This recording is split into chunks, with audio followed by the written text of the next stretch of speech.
আসসালামু আলাইকুম। তো আজকে আমি জটপট একটা রেসিপি তৈরি করতে চাচ্ছি, তো ভাবলাম যে আপনাদের সাথে একটু শেয়ার করি।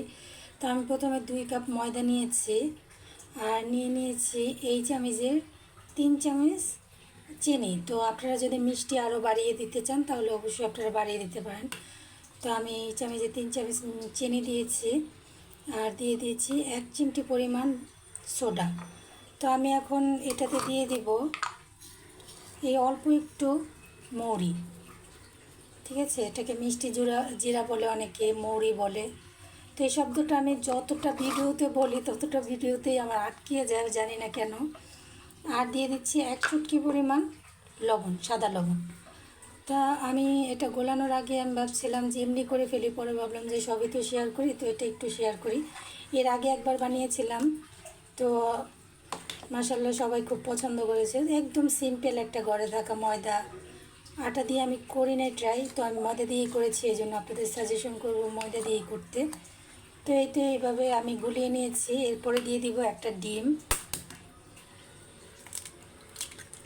তো এই পর্যায়ে আমি একটা ডিম ভেঙে দিয়ে দিলাম, আর দিয়ে দিচ্ছি ছোট্ট একটা মিনি প্যাকেট গুঁড়া দুধ। গুঁড়া দুধ আপনাদের ঘরে থাকলে 2 চামচ দিয়ে দিতে পারেন। এই চামচে এরকম একটা টেবিল চামচ থাকলে এই চামচে 1 চামচ দিয়ে দিতে পারেন। তো এগুলো সব দিয়ে আমি ভালো করে মিশিয়ে নেব, একদম ভালো করে, একদম সব কোনোটার সাথে কোনোটা যেন না থাকে, একদম ভালো করে মিশিয়ে নেব। তো এটা আমি ভালো করে মিশিয়ে নিচ্ছি। তো এই পর্যায়ে কিন্তু আমার ব্যাটারটা তৈরি করা হয়ে গেছে। ডিম, চিনি, তারপরে ডিম, চিনি, তো আর তো কিছু দিইনি, আর গুঁড়ো দুধ দিয়েছিলাম। হ্যাঁ, এই 3টা জিনিস একসাথে ভালো করে মিশিয়ে নেওয়া হয়ে গেছে। তো ব্যাটারটা কিন্তু আমার তৈরি হয়ে গেছে। তো আমি একটু রেস্টে রেখে দেবো, প্রায় বেশি না 2 মিনিটের মতো আমি রেস্টে রেখে দেবো। তো এই পর্যায়ে আমি যেই কড়াইটাতে, যে তাওয়াটাতে ভাজবো বড়াগুলো, তো সেটা আমি বসিয়ে দিলাম এবং তেল দিয়ে দিলাম। তেলটা গরম হয়ে এসেছে। তো আমি কিন্তু অনেকগুলো ভেজে নিয়েছি। তো এই পর্যায়ে তেলটা আমার গরম হয়ে গেছে। তো এখন আমি দিয়ে দিচ্ছি, এই তো দেখিয়ে দিচ্ছি কিভাবে আমি এগুলো ভেজে নিচ্ছি। তো আমার মতো যাদের ঘরে বাচ্চা আছে, যে হঠাৎ করে একটা মিষ্টি কিছু খেতে চায়, বায়না করে বাইরে থেকে কিনে দিতে, তো এইভাবে কিন্তু আমরা মায়েরা বানিয়ে দিতে পারি, বা আমরা বিকেলের নাস্তাও খেতে পারি, সন্ধ্যার নাস্তায়। এটা বানাতে কিন্তু একদম অল্প সময় লাগে। তো আর তেলের পরিমাণও খুব কম লাগে।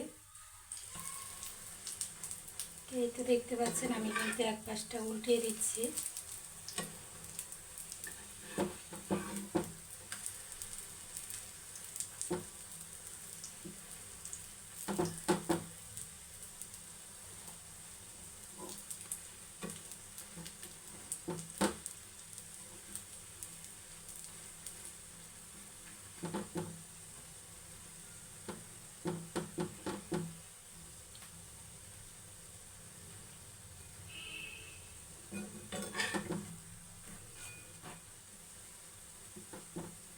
দেখুন কেমন সুন্দর একটা ব্রাউন কালার হয়েছে।